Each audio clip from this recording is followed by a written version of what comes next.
నమస్కారం।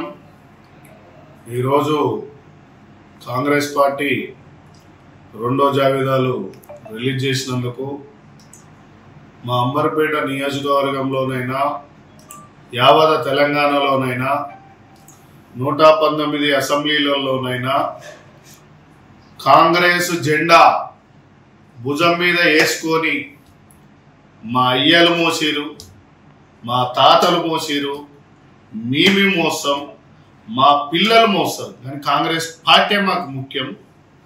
కానీ రేపు మేము మాత్రం దొడ్లే పాలేరు పని చేసేటోళ్ళు లెక్క కూలీలు లెక్కనే ఉంటాం, కానీ మాకు సీట్లు ఇవ్వద్దు ఎవరు।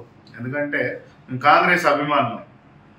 మాకు సీట్లు ఇవ్వద్దు ఎందుకంటే మేము జెండాలు కడతాం, మాకు సీట్లు ఇవ్వద్దు ఎందుకంటే మేము మందిని తెస్తాం, మాకు సీట్లు ఇవ్వద్దు ఎందుకంటే మీటింగ్లు పెడతాం, మాకు సీట్లు ఇవ్వద్దు ఎందుకంటే కాంగ్రెస్ పార్టీ ఆఫీసులు పెట్టుకొని నెలకు ₹1,00,000 కిరాయిలు కడతాం, మాకు సీట్లు ఇవ్వద్దు కానీ మేము కార్యకర్తల్ని జమ చేసి మా పార్టీ గొప్పదిరా, మా పార్టీ గుండెల మీద వేసుకొని తిరుగుతాం రా అని చెప్తాం।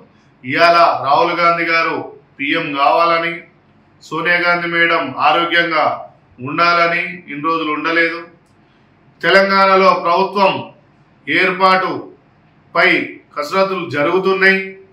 ఇవాళ ఎంతో నాయకత్వాన్ని ముందర తీసుకోవాలని కోరుకుంటూ మా SC ST BCలు ఎప్పటికీ కాంగ్రెస్ల జీతగాళ్ళ లెక్కనే బతుకుతామని, కాంగ్రెస్ పార్టీ కోసమే ఉంటామని, కాంగ్రెస్ పార్టీని మేము ఎప్పుడు భుజాలు కాయలు కాసినా మాకు బుద్ధి రాదు మా SC ST BCలకని మేము 1,1,00,000 కోరికలతోని కాంగ్రెస్ పార్టీని కాపాడుకుంటామని కోరుకుంటూ జై కాంగ్రెస్, జై తెలంగాణ।